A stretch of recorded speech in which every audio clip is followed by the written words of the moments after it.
Hello everyone, welcome back to your favourite channel botany rice. मैं आप सभी की होस्ट एंड दोस्त एजुकेटर दिव्या कवात्रा आप सभी का एक बार फिर से वर्ल्ड ज्योग्राफी यानी कि विश्व भूगोल के हमारे कोर्स में स्वागत करती हूँ। आई रियली होप आप सभी लोग बहुत अच्छे से पढ़ रहे हैं, आप सभी को कोर्स समझ में आ रहा है, कनेक्ट कर पा रहे हैं, अच्छे से नोट्स बना रहे हैं, रिविजन कर रहे हैं। अगर आप ये नहीं कर रहे हैं तो प्लीज़ करें।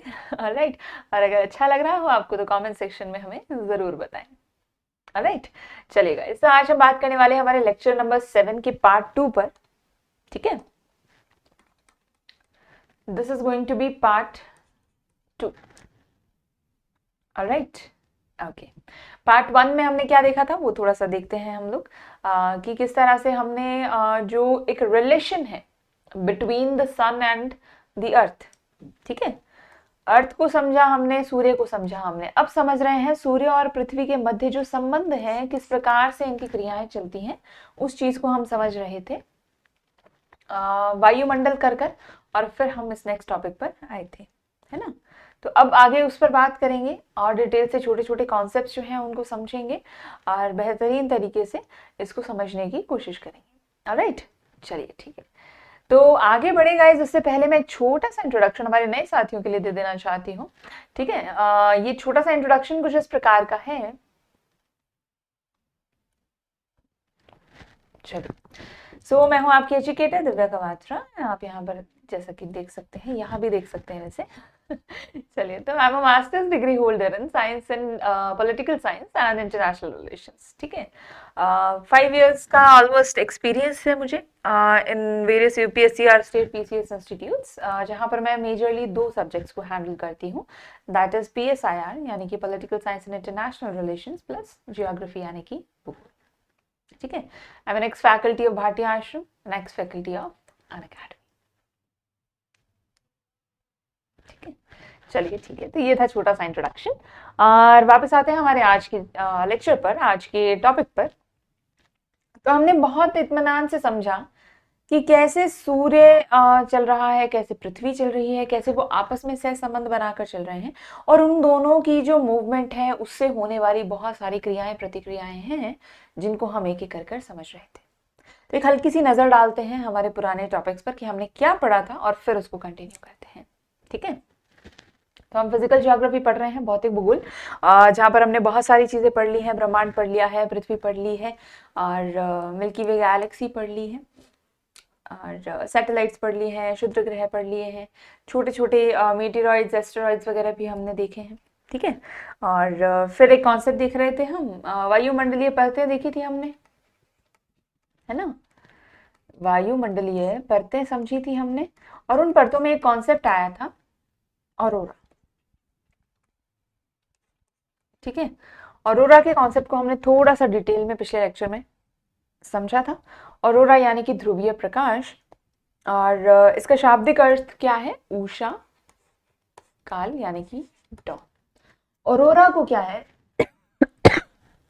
ध्रुवीय प्रकाश कहते हैं। क्या कहते हैं? ध्रुवीय प्रकाश कहते हैं, जो कि ब्रह्मांडीय चमकते प्रकाश यानी कि कॉस्मिक ग्लोइंग लाइट्स होती हैं, है ना। ये हमने समझा था कि मल्टी कलर्ड रेज होती हैं इस प्रकार की, राइट, ध्रुवीय प्रकाश। ठीक है, यानी कि ऑरोरा। फिर हम आए हमारे मेन टॉपिक पर जो कि था सूर्यातप या फिर इंसोलेशन। 2 चीजें हमने की थी, इंसोलेशन और एल्बीडो। याद है? इंसोलेशन और एल्बीडो, इन दोनों में हमने फर्क समझने की भी कोशिश की थी कि इंसोलेशन क्या होता है और एल्बीडो क्या होता है। ठीक है, तो जो सूर्य से पृथ्वी तक पहुंचने वाली जितनी भी ऊर्जा है, सोलर एनर्जी जो हमारे तक पहुंच रही है, उसको सूर्यातप कहते हैं। ठीक है, अगर 100 चल रही है एनर्जी, उसमें से 60 हमको मिल रही है, तो हमारा इंसोलेशन क्या है? 60 यूनिट। कैसी वेव्स होती हैं? ये लघु तरंगे होती हैं, शॉर्ट वेव होती हैं, हमने देखा था, है ना। और साथ ही साथ हमने अल्बीडो पढ़ा, यानी कि एक रेशियो, एक अनुपात जो है कि कितनी चली और कितनी मिली, जिससे हम समझें कि कितने प्रतिशत यहां से गायब हो गई। ठीक है, ये था एल्बीडो। ये डायग्राम आपको दिखाया गया था जिससे आप समझ सके कि आने वाली वेव्स देखो छोटी छोटी हैं, और जाने वाली बहुत बड़ी बड़ी है। जब पृथ्वी वापस से विकिरण करती है, जिसको हमने क्या कहा था, टेरेस्ट्रियल रेडिएशन, है ना, क्या कहा था, टेरेस्ट्रियल रेडिएशन, भौमिक विकिरण, याद आ रहा है क्या, भौमिक विकिरण, ये हमने पढ़ा था, राइट। चलो, तो ये जो भौमिक विकिरण है, टेरेस्ट्रियल रेडिएशन है, ये क्या है, लॉन्ग वेव। जो सूर्य से एनर्जी प्राप्त हो रही है वो कैसी है, शॉर्ट वेव। फिर जो वायुमंडल का गर्म और ठंडे होने की जो प्रक्रिया है, किस प्रकार से होता है ये, कैसे जो सारा सिस्टम है वो चलता है, उसको समझने के लिए हमने 4 कॉन्सेप्ट देखे थे। कौन से 4 कॉन्सेप्ट देखे थे? सबसे पहले देखा था विकिरण यानी कि रेडिएशन। रेडिएशन क्या है, तरंगों का निकलना। हीटर से हाथ सेकना, एक एग्जाम्पल देखा था हमने, है ना। आप हाथ नहीं लगा रहे हैं उसको, उसके पास बिल्कुल यूं हाथ रखे हुए हैं और उसी की रेडिएशन से ही क्या है, आपको गर्मी मिल रही है ना। ये क्या था, रेडिएशन था। और पृथ्वी के संदर्भ में हमने देखा था टेरेस्ट्रियल रेडिएशन कहते हैं, जिसको हम भौमिक विकिरण कहते हैं। अभी अभी हमने बात की उसकी, ठीक है। सेकेंड जो कॉन्सेप्ट हमने समझा था वो था संचालन यानी कि कंडक्शन। कंडक्शन क्या होता है, संपर्क में आने से वस्तुओं के जब तापमान ट्रांसफर होता है। कैसे कि जो अधिक तापमान वाली वस्तु है वो कम तापमान वाली वस्तु को अपनी ऊष्मा जो है वो प्रवाहित करेगी। कब तक, जब तक कि दोनों की ऊष्मा बराबर ना हो जाए, ठीक है। हाँ, इसमें बहुत सिंपल सिंपल एग्जांपल्स हैं। हॉट बैग्स होते हैं, सर्दी में हम लोग यूज करते हैं हॉट बैग्स, बिजली से लगाते हैं वो गर्म हो जाता है, या फिर उसमें गर्म पानी डालते हैं बहुत ज़्यादा, वो गर्म हो जाता है। फिर हम उसको अपने बॉडी पार्ट्स पर लगा लेते हैं, जहाँ जहाँ पेन हो रहा होता है वहाँ लगा लें अगर, तो वो हीट ट्रांसफर करके हमें रिलैक्सेशन देता है, राइट। तो ये क्या है, कांटेक्ट में लाकर हीट ट्रांसफर करना, यानी कि संचालन, कंडक्शन। तीसरी चीज हमने देखी संवहन, कन्वेक्शन। कन्वेक्शन कहाँ हो रहा था, मुख्य बात इसकी थी कि ये गैसीय अथवा तरल पदार्थों में ही होता है, ठीक है। तो ये क्या है कि पदार्थ जो एक भाग है वो एक भाग से दूसरे भाग की ओर जो अणु ट्रांसफर होते हैं उनकी वजह से होता है। और ये बहुत इंपॉर्टेंट है क्योंकि जो एयर पैकेट्स हैं वो जो वातावरण को ठंडा या गर्म करती हैं वो इसी जो प्रोसेस है उससे करती हैं, है ना। क्या होता है, संवहन, कन्वेक्शन। किसी गैसीय अथवा तरल पदार्थ का एक भाग से दूसरे भाग में अणुओं का ट्रांसफर होना, और अणुओं से क्या हो रहा है, आगे चेंज आ रहा है, ठीक है। जिसमें हमने एयर पैकेट्स भी देखे थे। अब यहाँ पर बात करें कि अगर एयर पैकेट्स यहाँ पर ऐसे देखे थे, वायुमंडल की बात करें तो कोल्ड और हॉट का ऐसा एयर पैकेट हमने देखा था। अगर यही एयर पैकेट की डायरेक्शन ऐसी हो जाए, हॉरिजॉन्टल हो जाए, क्षैतिज हो जाए, तो क्या हो जाएगा, इसको हम नाम दे देंगे क्या, एडवेक्शन, अभिवहन। क्षैतिज दिशा में जब ऊष्मा का स्थानांतरण हो रहा है ना। याद आ गया, 4 कॉन्सेप्ट थे ये हमने पढ़े थे। कौन कौन से, विकिरण, संचालन, संवहन, अभिवहन, ठीक है। ये हमने duration of day and night देखा। चलिए, सर्कल ऑफ इल्यूमिनेशन देखा। फिर हम आए थे हमारे अगले मेजर टॉपिक पर जो कि था अयनांत यानी कि सॉल्स्टाइस। अब ये डिफरेंसेस देखे थे हमने, 21 जून, 22 दिसंबर। इसको बहुत डिटेल से हम लिखेंगे, पढ़ेंगे, समझेंगे। ये सिर्फ एक इंट्रोडक्टरी पार्ट था आपके लिए, ठीक है। तो आप चिंता ना करें, आपको इसके डिटेल नोट्स भी बनवा दिए जाएंगे, ठीक है। ऑलराइट, चलो। तो उत्तरी गोलार्ध में इस समय दिन लंबे हो जाते हैं, रातें छोटी हो जाती हैं। इधर दिन लंबे, रातें छोटी। दक्षिणी गोलार्ध में हो जाती है, यहाँ पर उत्तरी गोलार्ध में हो रही है। दक्षिणी गोलार्ध में जाड़ा पड़ता है तो यहाँ उत्तरी गोलार्ध में जाड़ा पड़ेगा, ठीक है। एक दूसरे के ऑपोजिट है। उपसौर और अपसौर की बात की थी हमने, एफिलियन और पेरिहिलियन। पृथ्वी का सूर्य के बहुत ज्यादा करीब आ जाना या सबसे ज्यादा दूर चले जाना, है ना। अत्यंत पास होना या अत्यधिक दूर होना। डेट्स हमने याद की थी, 3 जनवरी 4 जुलाई। आपको मैंने बताया था 6 माह का अंतर मिलेगा और डेट्स हमेशा आसपास रहेंगी, 3, 4। और इसी तरह हमने सॉल्स्टाइस में देखी थी 21, 22, 23। ये डिजिट्स का कॉम्बिनेशन था, राइट। ये पृथ्वी का पास में होना और दूर होना, उप्स और अप्स और। चलिए अयनांत की बात करें तो यहाँ पर भी हमने क्या देखा था, 3 मंथ्स के डिफरेंसेस देखे थे, है ना। और क्रॉस सेक्शन में 6 मंथ्स का डिफरेंस हमने देखा था। 21 जून आपसे कहा गया था याद कर ले, उसी की तर्ज पर बाकी जो दिनांक हैं आपको याद हो जाएंगी। इधर 21 मार्च है, इधर 22 है, इधर 23 है, ठीक है। ऐसे याद करना है, 21, 22, 23, ठीक है ना। ये डायग्राम आपके दिमाग में आ जाएगा और आपको बिल्कुल आसानी से याद आ जाएगी ये चीज कि कौन सी डेट्स थी, क्या पोजीशन थी, कहाँ पर पृथ्वी थी, किस डायरेक्शन में आ रही थी, कौन से गोलार्ध में रोशनी पड़ रही थी। ये सारी चीजें आपको यहाँ से याद हो जाएंगी। 21 मार्च और 23 सितंबर का जो समय था उसको हमने विषुव के रूप में देखा, इक्विनॉक्स के रूप में देखा, जिसमें क्या था, दिन और रात बराबर, विंटर सॉल्स्टाइस, समर सॉल्स्टाइस और इक्विनॉक्स, ठीक है। बिल्कुल, तो ये हमने कॉन्सेप्ट्स कल पढ़े थे। ये हमारा कल का थोड़ा सा रिवीजन हुआ, यहाँ तक हमने कवर किया। तो यहाँ से आगे की बात अगर करें तो क्या है, नेक्स्ट टॉपिक हमारा आज का है सूर्य, ठीक है। सोलर एक्लिप्स को समझें, ग्रहण को समझें तो थोड़ा सा कॉन्सेप्ट समझिए। क्या कॉन्सेप्ट समझना है आपको, ये डायग्राम देखिएगा ध्यान से, ठीक है। बड़े ध्यान से इस डायग्राम को देखिए और समझिए कि ये चीज जो ग्रहण है ये किस पर डिपेंड कर रहा है। सोचो, समझने की कोशिश करो, आराम से देखो, इत्मीनान से देखो। मैं 2 मिनट रुक जाती हूँ यहाँ पर, कोई दिक्कत नहीं है, लेकिन इत्मीनान से देखकर समझो कि क्या हो रहा है। सारा खेल किस चीज का है, ज्यामिति इसको इसलिए कहते हैं। सारा खेल पोजीशन का है, किस एंगल पर आप लोकेटेड हैं, सारा खेल किसका है, पोजीशन का। ऑलराइट, अभी जो पोजीशन की बात आ रही है तो इसमें क्या है, सूर्य के कहा, सूर्य तो अपनी पोजीशन पर है भाई, ये तो कहीं नहीं जाने वाला, हम ही घूम कर आते हैं इसके पास। ये तो भैया एक ही जगह पर टिक के बैठा है महाराजा हमारा। चलो, अब ये या तो पृथ्वी घूम रही है यहां से, या चंद्रमा घूम रहा है इधर। हाँ, अब क्या होगा, इन दोनों की जो मूवमेंट है ना वो कहीं ना कहीं ऐसी कोई परिस्थिति लेकर आएगी जिससे ग्रहण की स्थिति जो है वो बनेगी, ठीक है।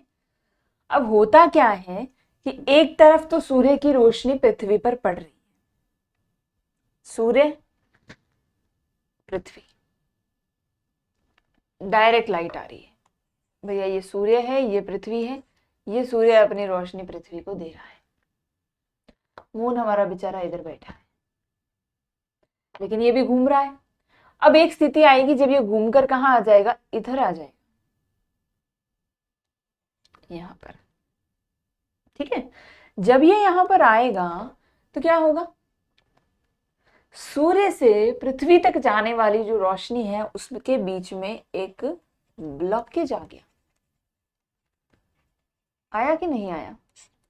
हाँ, तो अब जितने जितने एरिया पर ये ब्लॉकेज है उतने उतने एरिया पर सूर्य की जो रोशनी है, सूर्य की जो ऊर्जा है वो नहीं पहुंचेगी। भाई उसके आसपास से तो चली जाएगी, लेकिन जहां पर वो कोइंसाइड कर रहा है वहां नहीं जा पाएगी। एग्जैक्टली तो जहां जहां रोशनी नहीं जाएगी, अब ग्रहण क्या होता है, अंधेरा हो जाता है ना। तो बस यही है कि यहाँ पर रोशनी नहीं पहुंचेगी, और जितना एरिया ऐसा होगा जहां रोशनी नहीं पहुंच रही, वो एरिया किसकी उसमें आ जाएगा, अंडर ग्रहण की लोकेशन के। चंद्रमा घूमकर यहां से इधर वापस जाएगा तो ग्रहण हट जाएगा, ठीक है। लेकिन चंद्रमा क्या है, पृथ्वी से बहुत छोटा है, इसलिए बहुत छोटे से हिस्से पर क्या होता है, सूर्य ग्रहण होता है। समझ में आई बात। क्या हो रहा है, सूर्य और पृथ्वी के बीच में कौन आ रहा है, चंद्रमा आ रहा है। ठीक है, जिसके कारण क्या होता है, पृथ्वी पर जो प्रकाश पड़ना था वो चंद्रमा की परछाई पड़ती है, सिर्फ प्रकाश नहीं आता। इसे हम क्या कहते हैं, सूर्य ग्रहण कहते हैं, जो कि हमेशा अमावस्या को होता है। लेकिन चंद्रमा के कक्ष तलों में 5 डिग्री झुकाव होने के कारण हर अमावस्या को ये नहीं होता है, विशेष अमावस्याओं को ही होता है जब वो एंगल सेट हो जाए। मैंने आपसे पहले भी कहा, सब बात पोजीशन की है। ठीक है, जब क्या हो रहा है, सूर्य का आंशिक भाग छिप रहा है तो उसे आंशिक सूर्य ग्रहण, और जब पूरा सूर्य छिप जाता है तो उसे पूर्ण सूर्य ग्रहण कह देते हैं।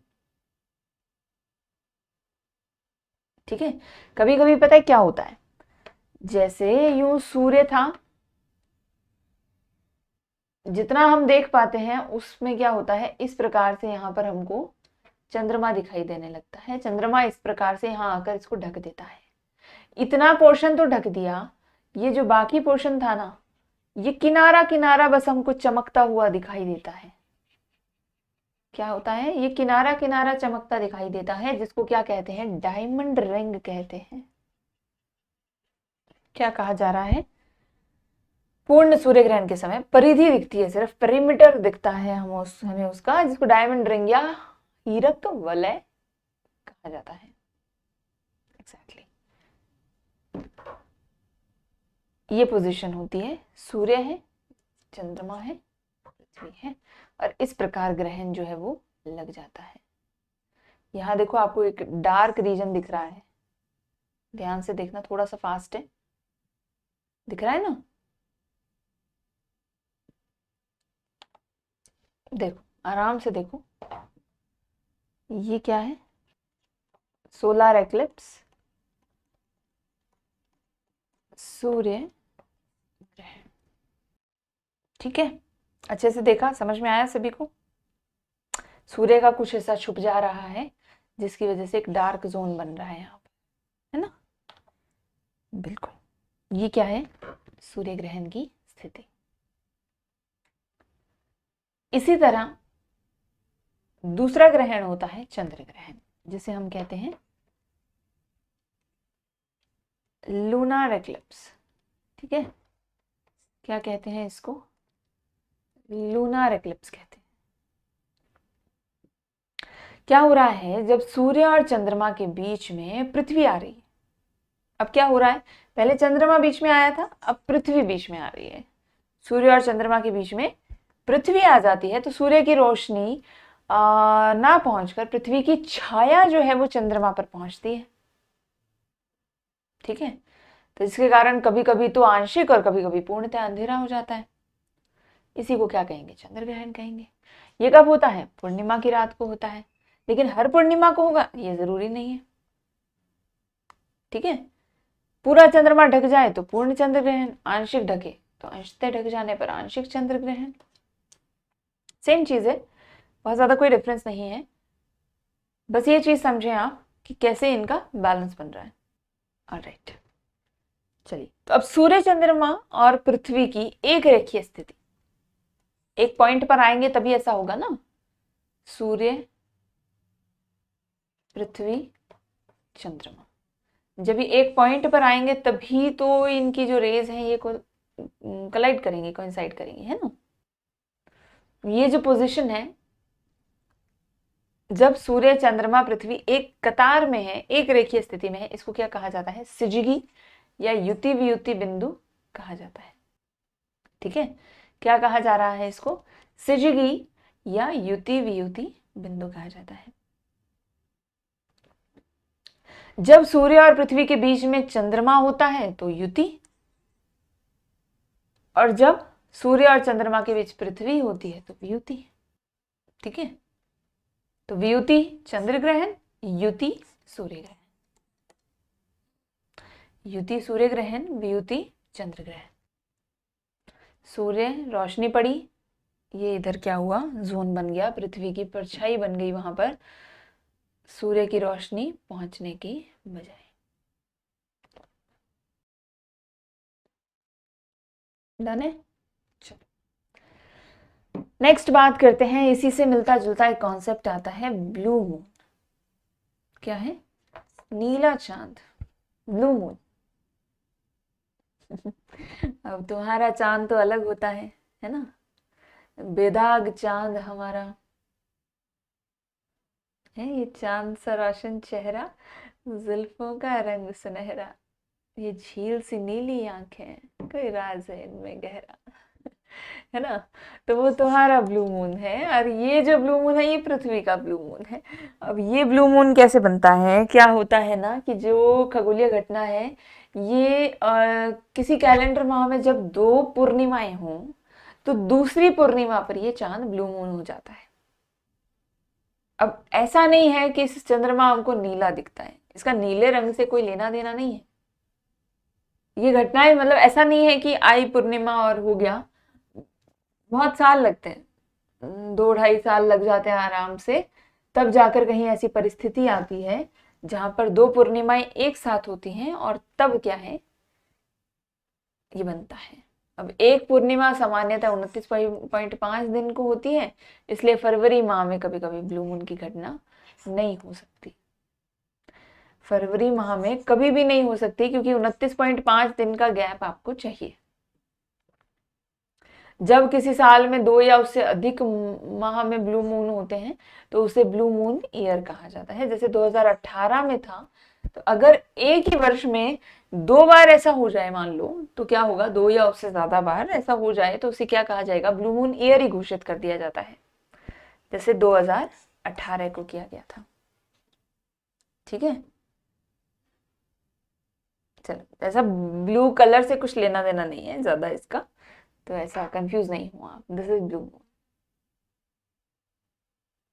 चलो, तो अब होता क्या है, जब चंद्र ग्रहण की घटना चल रही है, सूर्य और चंद्रमा के बीच में जो पृथ्वी आ रही है, तो जब इसकी पूरी की पूरी छाया चंद्रमा पर पड़ जाती है तो चंद्रमा एकदम लाल लगता है हमको, तो रेडिश हो जाता है। इसी कंडीशन को क्या कहते हैं, ब्लड मून कहते हैं। मतलब इस कंडीशन को क्या कहेंगे, ब्लड मून कहेंगे। एक ब्लू मून था जो हमने ये देखा, ठीक है, 2 पूर्णिमाएं आने पर इस दूसरे पूर्णिमा के चांद को ब्लू मून कहा जाता है। ठीक है, इसी तरह एक ब्लड मून है। ब्लड मून क्या है कि जब ये लाल प्रतीत होता है, बिल्कुल इसका रंग से लेना देना है, लाल प्रतीत होता है, जैसे ब्लड मून खगोलीय घटना 4 पूर्ण चंद्र ग्रहण के संयोजन को, 4 पूर्ण चंद्र ग्रहण जब होते हैं उनको मिलाकर तब क्या है, ब्लड मून कहा गया है। टेट्राड भी कहा जाता है इसको। क्या कहा जाता है, टेट्रा, रेड मिलाकर क्या बन गया, टेट्राड। अब जब तक ये इस घटना में चंद्रमा का रंग लाल होने का है, तो ऐसा क्या होता है कि पूर्ण चंद्र ग्रहण की घटना में होता है। ठीक है, पूर्ण चंद्र ग्रहण जब हो जाता है तो उस घटना में सामान्य रूप से 3 चंद्र ग्रहणों में से एक ही पूर्ण चंद्र ग्रहण होता है, जिसमें लाल रंग का ये प्रतीत होता है, ऐसा चंद्रमा बन जाता है।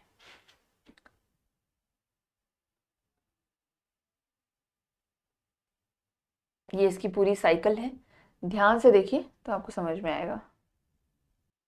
ठीक है, थोड़ा थोड़ा थोड़ा थोड़ा चांद बढ़ता जा रहा है, पूरा आता है, लाल होता है, फिर घटना चालू हो जाता है।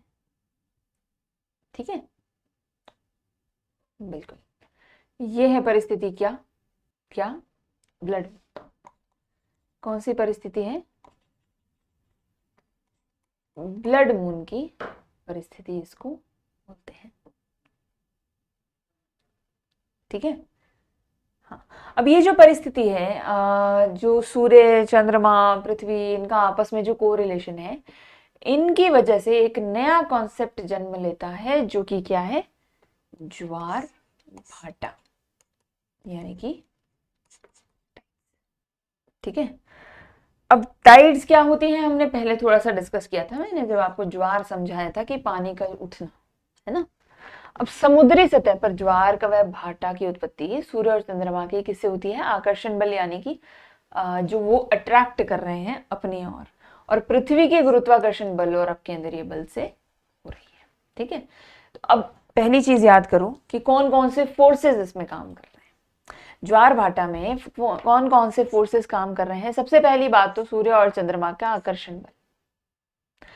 सबसे पहली चीज कौन सी काम कर रही है? सूर्य और चंद्रमा का आकर्षण बल। सेकंड हमारे पास काम कर रहा है पृथ्वी के गुरुत्वाकर्षण, पृथ्वी का गुरुत्वाकर्षण और पृथ्वी का अपकेंद्रीय बल, सेंट्रीफ्यूगल फोर्स जो है, ठीक है, वो काम करता है। अपकेंद्रीय बल, गुरुत्वाकर्षण बल पृथ्वी का और आकर्षण सूर्य और चंद्रमा का। ये फोर्सेस हैं जो ज्वार भाटा में काम करते हैं। समुद्री जल स्तर का जब ऊपर उठना होता है उसको ज्वार और नीचे गिरने को भाटा कहा जाता है।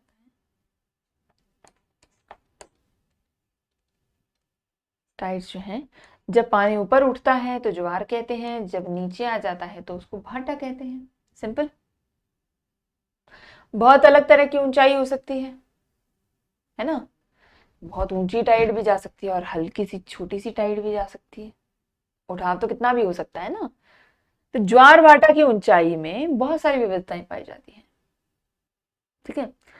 अब प्रमुख कारण क्या रहता है? समुद्र जल की गहराई होना, सागरीय तट रेखा कैसी है, सागरीय विस्तार कितना है, ये सारी चीजें मैटर करती हैं कि कितनी ऊंची टाइड उठेगी और कैसी उठेगी। क्या क्या है फैक्टर्स इफेक्ट करने वाले? समुद्री जल की गहराई, सागरीय तटरेखा के स्वरूप और सागरीय विस्तार। ये क्या है? फैक्टर्स कि ज्वार कैसा उठेगा उसको दर्शाने वाले। ये क्या है? फोर्सेस जो जो ज्वार में काम करते हैं, ठीक है। समुद्र तल पर, सतह पर जो आने वाला ज्वार है उसको, वो तो सूर्य का आकर्षण बल की अपेक्षा चंद्रमा का आकर्षण बल अधिक प्रभावित करता है, ठीक है। क्यों? सूर्य तो बड़ा है, उसका ग्रेविटेशनल पुल, आकर्षण और बड़ा होना चाहिए। चंद्रमा तो छोटा सा है, फिर आकर्षण बल चंद्रमा का कैसे ज्यादा लगेगा सूर्य से? क्योंकि सूर्य की अपेक्षा चंद्रमा पृथ्वी के ज्यादा निकट है और जितना कम डिस्टेंस होगा उतना ज्यादा फोर्स लगा पाएंगे, ठीक है। समझे? ओके। तो जब क्या होता है कि सूर्य, पृथ्वी, चंद्रमा एक सीध में आ जाते हैं, सिजगी की जो पोजीशन है वो आ जाती है, तो दीर्घ ज्वार की उत्पत्ति होती है, ठीक है। इसमें जो ज्वार है वो बाकी सामान्य आम दिनों में जो ज्वार उठते हैं उससे ज्यादा ऊंचा होता है, ठीक है। कब होता है ये? 1 माह में 2 बार, अमावस्या और पूर्णिमा। जब जब ये एक सीध में आएंगे तब तब ऐसा होगा। और जब सूर्य, चंद्रमा, पृथ्वी एक सीध में ना होकर समकोण पर होते हैं, देखो क्या हो रहा है। यहां पृथ्वी है, यहां मून है, यहां सन है। सन भी खींच रहा है, मून भी खींच रहा है, खिंचाव था। अब ये क्या कह रहे हैं कि ये तो हमारी पृथ्वी है, इधर हमारा सूर्य है और इधर हमारा मून है, तो ये इधर खींच रहा है, ये इधर खींच रहा है। डायरेक्शंस हो गई विपरीत। विपरीत डायरेक्शंस हो जाने की वजह से निम्न ज्वार की उत्पत्ति होती है। ज्वार की ऊंचाई सामान्य ज्वार से बहुत कम रहती है। ये कब होता है? कृष्ण पक्ष और शुक्ल पक्ष की सप्तमी या अष्टमी को ऐसा होता है। लघु ज्वार जो है, छोटे छोटे ज्वार उठते हैं। पोजीशन समझ में आई? एक लाइन में होना और ये समकोणीय होना, ठीक है। चलिए, ये कॉन्सेप्ट है किसका? ज्वार भाटा का, कि ज्वार भाटा किस तरह से उत्पन्न होता है। अब ज्वार भाटा के लाभ क्या क्या हैं, किस प्रकार से ये यूजफुल होता है। तो ज्वारीय तरंगे जो हैं वो जल विद्युत प्रवाह बनाती हैं, हाइड्रो इलेक्ट्रिसिटी बनती है। इससे क्या होता है? हाइड्रो इलेक्ट्रिसिटी का निर्माण होता है। ज्वारीय तरंगों द्वारा मोती, शंख, सीपियां और बहुत सारे ऐसे पदार्थ जो हैं वो तट पर आ जाते हैं, जो कि बहुत ज्यादा आर्थिक दृष्टि से देखा जाए तो बहुत अच्छे होते हैं, है ना। मोती हैं, शंख हैं, सीपियां हैं, ऐसे ऐसे पदार्थ। और सागरीय तटों पर उपस्थित जो गंदगी है, महत्वहीन वस्तुएं हैं, ये सब तरंगे गहरे जल में चली जाती हैं, तट एकदम स्वच्छ हो जाता है। जब जब टाइड आएगी सारा का सारा कचरा लेके चली जाएगी, अब ज्वारीय लहरें जो हैं, उन्नत किस्म की मछलियां भी तटों पर आ जाती हैं। आता है पानी एकदम से उठ के आता है, मछली लेके आता है, धीरे से जाता है, मछली वहीं रह जाती है। तो सारी मछलियां तटों पर आ जाती हैं, आराम से ले लो। मत्स्य उद्योग जो है उसके लिए बहुत ज्यादा फायदेमंद रहता है। ठीक है। और ज्वारीय तरंगों के सहारे ही जो भारी और बड़े जलयान हैं उनको बंदरगाहों तक पहुंचाने में सहायता मिलती है, जब वो ऐसा फ्लो दे देते हैं पानी में कि आराम से पहुंच सके। तो ये ज्वार है। अब बात करते हैं, ज्वार बहुत सारे प्रकार के होते हैं, अलग अलग टाइप के ज्वार जो है वो देखे जाते हैं। क्या क्या टाइप है? अयन वृत्तीय में भूमध्य रेखीय ज्वार। ठीक है। सूर्य के समान चंद्रमा का भी क्या होता है? उत्तरायण और दक्षिणायन होता है। क्या हो रहा है? सूर्य की तरह ही चंद्रमा का भी उत्तरायण और दक्षिणायन होता है। जब चंद्रमा का अधिकतम झुकाव कर्क और मकर रेखा पर होता है तो इसे आकर्षण बल का प्रभाव आने वाला होता है, अयन वृत्तीय ज्वार कहते हैं। जब चंद्रमा भूमध्य रेखा पर होता है तो आकर्षण बल प्रभाव के आने से आने वाले जो ज्वार है उनको भूमध्य रेखीय ज्वार कहते हैं। अयन वृत्तीय तो मतलब क्या है? कर्क या मकर रेखा पर। और भूमध्य रेखीय ज्वार क्या है? भूमध्य रेखा पर होता है जब चंद्रमा। ठीक है। तो ये भी सारा खेल किसका है? पोजीशन का है, यहाँ और यहाँ। हाँ। और इसी के साथ एक कॉन्सेप्ट और आता है, उपभू और अपभू। ठीक है। ये भी सूर्य की तरह ही कंडीशन है, उपसौर और अपसौर वाली। उपभू स्थिति कौन सी है? जब चंद्रमा पृथ्वी के सबसे ज्यादा निकट आ गया है, और अपभू वाली सबसे ज्यादा दूर चला जाता है। जब उपभू की कंडीशन है तो उपभू ज्वार आएंगे, अपभू की कंडीशन है तो अपभू ज्वार आएंगे। तो ये सूर्य के साथ आप पैरेलली कंपेयर करते हुए चलें तो आपको याद करने में ज्यादा दिक्कत नहीं आएगी, है ना। उपभू और अपभू, निकटतम अधिकतम दूरी। फिर एक बात आती है हमारे पास, दैनिक, अर्धदैनिक और मिश्रित ज्वार। दैनिक, अर्धदैनिक और मिश्रित ज्वार।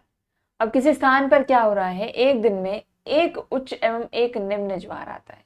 कोई भी एक दिन में एक बड़ा ज्वार आएगा और एक छोटा ज्वार आएगा। ठीक है। उच्च और निम्न ज्वारों की ऊंचाई समान होती है तो दैनिक ज्वार कह देते हैं उसको। अगर ऊंचाई समान होगी तो दैनिक ज्वार कह देते हैं उसको। अगर कहीं पर दो निम्न ज्वार और दो उच्च ज्वार एक साथ आते हैं तो अर्धदैनिक ज्वार कह दिए जाते हैं। टर्मिनोलॉजी है, दैनिक ज्वार एक बड़ा ज्वार एक छोटा ज्वार। जब दोनों की ऊंचाई समान हो गई तो दैनिक ज्वार बन गए। अर्धदैनिक ज्वार में क्या है? दो निम्न ज्वार दो उच्च ज्वार। और ऐसे ज्वार जिनकी ऊंचाई में भिन्नता हो रही है उसे क्या कहते हैं? मिश्रित। जैसे कि ये दोनों। ज्यादातर ये कहाँ? उत्तरी अमेरिका के पश्चिमी तट पर और प्रशांत महासागर के द्वीप समूह में। तीन तरह के ज्वार देखे, दैनिक, अर्धदैनिक, मिश्रित। समझ में आए? दैनिक, अर्धदैनिक, मिश्रित। ठीक है। अब बात आती है ज्वारीय समय की। नेक्स्ट कॉन्सेप्ट क्या है हमारे पास? ज्वारीय समय। समय की बात करें तो प्रत्येक ज्वार की उत्पत्ति जो है हर 12 घंटे के अंतराल पर होनी चाहिए। भाई अगर एक दिन में दो ज्वार आने हैं तो 24 घंटे का समय है, 12-12 घंटे में आ जाएगा एक एक। 12 घंटे का अंतराल होना चाहिए, लेकिन ऐसा नहीं होता। चंद्रमा का घूर्णन, परिक्रमण और पृथ्वी के घूर्णन की जो अवधि है उसमें अंतर होने के कारण हर दिन ज्वार लगभग 26 मिनट की देरी से आता है। कितने मिनट की देरी? 26 मिनट की देरी से आता है। और पृथ्वी के घूर्णन के दौरान जब ज्वार केंद्र का एक चक्कर पूरा कर लेती है तो चंद्रमा उस केंद्र से थोड़ा सा आगे निकल चुका होता है, जिससे क्या है कि ज्वार केंद्र के एकदम बराबर पहुंचने के लिए चंद्रमा को 52 मिनट्स का अतिरिक्त समय लगता है। एक ज्वार केंद्र को पुनः चंद्रमा के सम्मुख लाने में 24 घंटे 52 मिनट का समय। इसीलिए ज्वार केंद्र के विपरीत भाग पर ज्वार की उत्पत्ति 26 मिनट की देरी से होती है। ठीक है। दिन में दो बार, सामान्यतः 12 घंटे का अंतराल होना चाहिए था, लेकिन ये 26 मिनट देर होते हैं। ठीक है। तो टोटल टाइम लगने वाला कितना हुआ? एक ज्वार में 12 घंटे 26 मिनट, तो 2 में कितना हो गया, 24 घंटे 52 मिनट। तो यही यहाँ पर दिया गया है। ये क्या है, ज्वारीय समय। तो ये थे हमारे आज के टॉपिक्स। कुछ सामान्य टर्म्स हमने पढ़ी हैं, लेकिन ये थोड़ा सा फैक्चुअल है, टर्म्स बहुत ज़्यादा हैं, तो इसलिए मैं बहुत ज़्यादा आपके दिमाग में और नहीं डाल रही हूँ। इतना ही आप लोग याद रखें और इसको रिवाइज करके अच्छे से समझ लें। हमने क्या क्या देखा, हमने देखा सूर्य ग्रहण, जिसमें क्या हो रहा है, सूर्य चंद्रमा पृथ्वी, ये सीक्वेंस है। फिर आता है चंद्र ग्रहण, जिसमें स्थिति क्या है, सूर्य पृथ्वी चंद्रमा। ब्लू मून देखा, ब्लड मून देखा। फिर हमने समझा कि ज्वार भाटा क्या होता है, ज्वार भाटा हम पहले समझ चुके थे, तो आगे उसके कॉन्सेप्ट्स को बढ़ाया हमने कि लाभ क्या क्या है इसका, ज्वार के प्रकार क्या क्या हैं, उपभू अपभू ज्वार कौन से होते हैं, दैनिक अर्धदैनिक व मिश्रित ज्वार कौन से होते हैं, और ज्वार को कितना समय लगता है। बेसिक कॉन्सेप्ट्स थे, बहुत ज़्यादा और मैं नहीं करवा रही हूँ, क्योंकि ये जो कॉन्सेप्ट्स हैं वो मिक्स हो जाएंगे, टर्म्स बहुत सारी हैं, कॉन्सेप्ट्स बहुत सारे हैं, सब मिक्स हो जाएगा। इसलिए आगे ना पढ़कर हम क्या कर रहे हैं, यहाँ विराम देते हैं। आप इसको रिवाइज करें अच्छे से, समझें इसको अच्छे से। नेक्स्ट क्लास में हम लोग इसके आगे के कॉन्सेप्ट जो हैं कवर करेंगे। 2-3 कॉन्सेप्ट इसके बाकी हैं, पृथ्वी का रोटेशन, रेवोल्यूशन, वो सारी चीज़ें हमको पढ़नी है। और उसके बाद हम आएंगे पृथ्वी पर, यानी कि पृथ्वी की उत्पत्ति कैसे हुई, कैसे पृथ्वी बनी, कब बनी, क्या क्या प्रतिक्रियाएं हुई, थियरीज कौन कौन सी हैं, वर्तमान स्वरूप कब आया। ठीक है, ये सारी चीज़ें पृथ्वी के बारे में हम समझेंगे। चलिए, तो आज के लिए इतना ही। बहुत बहुत शुक्रिया आज की क्लास में हमारे साथ जुड़ने के लिए। आई रियली होप आप सभी को बहुत अच्छे से समझ में आई होगी आज की क्लास। अगर कोई दिक्कत लगे तो कमेंट सेक्शन में हमें ज़रूर बताएं। ठीक है, चलिए, okay guys, thank you very much आज की क्लास में हमारे साथ जुड़ने के लिए। अगेन बहुत बहुत धन्यवाद। फिर आपसे मुलाकात होगी, अभी के लिए इजाज़त चाहती हूँ। Take care, have a good day.